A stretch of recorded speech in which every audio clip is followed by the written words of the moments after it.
भोपाल से प्रस्तुत हैं प्रादेशिक समाचार। नमस्कार, समाचारों के साथ मैं जितेंद्र रघुवंशी। पहले मुख्य समाचार। केंद्रीय माध्यमिक शिक्षा बोर्ड की कक्षा 10वीं और 12वीं की फरवरी में होने वाली परीक्षाएं स्थगित। राज्य मंत्रिपरिषद ने प्रधानमंत्री कृषि सिंचाई योजना हर खेत को पानी के लिए 1706 करोड़ 1 लाख रुपए की मंजूरी दी। प्रधानमंत्री ने भारत और भारत की प्रतिभा में निवेश के लिए वैश्विक समुदाय का किया आह्वान। केंद्रीय कृषि मंत्री ने कहा, कृषि कानूनों से किसानों को फायदा मिलेगा और कृषि क्षेत्र मजबूत होगा। और देश और प्रदेश में कोविड संक्रमण के मामलों में तेजी से हो रही है गिरावट। अब समाचार विस्तार से। केंद्रीय शिक्षा मंत्री डॉक्टर रमेश पोखरियाल निशंक ने कहा है कि कोविड-19 महामारी को ध्यान में रखते हुए और विभिन्न परामर्शों के बाद सरकार ने निर्णय लिया है कि बोर्ड की परीक्षाएं फरवरी में आयोजित नहीं की जाएंगी। उन्होंने कहा कि परीक्षा के लिए अगली तारीख की घोषणा जल्द ही की जाएगी।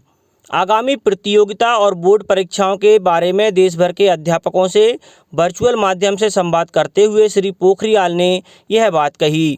डॉक्टर निशंक ने कहा कि कक्षा 10वीं और 12वीं के लिए केंद्रीय माध्यमिक शिक्षा बोर्ड CBSE की परीक्षाओं को स्थगित करने के लिए विभिन्न विद्यार्थियों और शिक्षकों से पर्याप्त मात्रा में अनुरोध प्राप्त हुए हैं।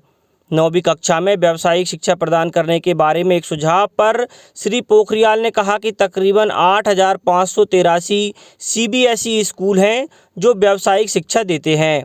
उन्होंने बताया कि 2,80,000 से अधिक माध्यमिक स्कूल, करीब 40,000 कॉलेज और 1,000 से अधिक विश्वविद्यालय राष्ट्रीय शिक्षा नीति 2020 के लागू होने के बाद इंटर्नशिप के साथ व्यावसायिक शिक्षा प्रदान कर सकेंगे। मुख्यमंत्री श्री शिवराज सिंह चौहान की अध्यक्षता में कल मंत्रिपरिषद की वर्चुअल बैठक हुई।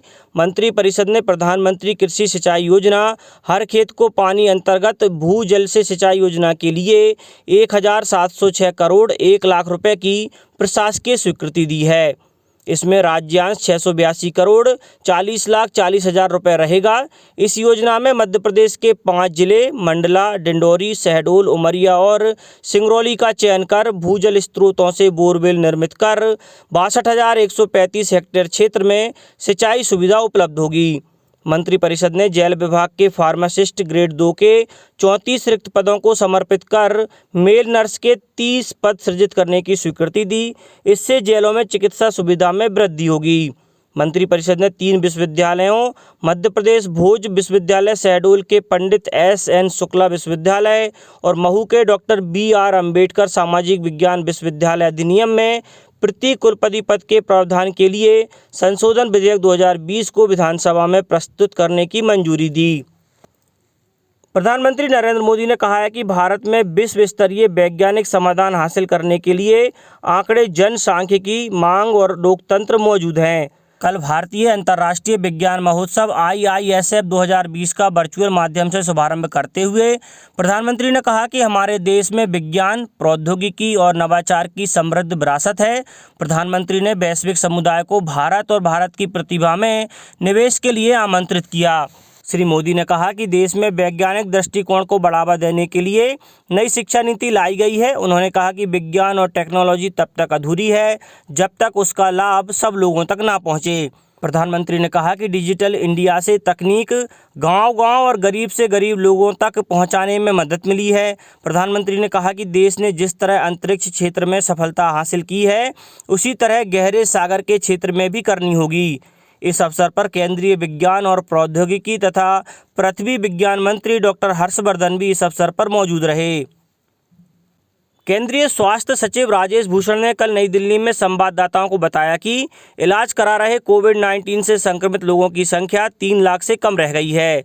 उन्होंने कहा कि कई देशों में प्रति 10 लाख आबादी पर 50,000 से अधिक लोगों में संक्रमण की पुष्टि हुई, लेकिन भारत में प्रति 10 लाख की आबादी पर 7,300 लोग ही संक्रमित हुए, जो विश्व में सबसे कम है। विश्व में संक्रमण की औसत दर 9,697 है। स्वास्थ्य सचिव ने कहा कि देश में पिछले 7 सप्ताहों में संक्रमित लोगों की दैनिक औसत संख्या में लगातार गिरावट देखी गई है। स्वास्थ्य मामलों संबंधी नीति आयोग के सदस्य डॉक्टर BK पाल ने बताया कि ब्रिटेन में कोरोना वायरस के रूप बदलने के कारण संक्रमण बढ़ गया है। इससे रोग की गंभीरता और मृत्यु दर प्रभावित नहीं हुई है। उन्होंने कहा कि यह वायरस का नया रूप अभी भारत में नहीं देखा गया है। उधर मध्य प्रदेश में भी सक्रिय कोविड मामलों में कमी आई है। प्रदेश में अब तक 2,18,000 से अधिक मरीज संक्रमण से स्वस्थ हो चुके हैं।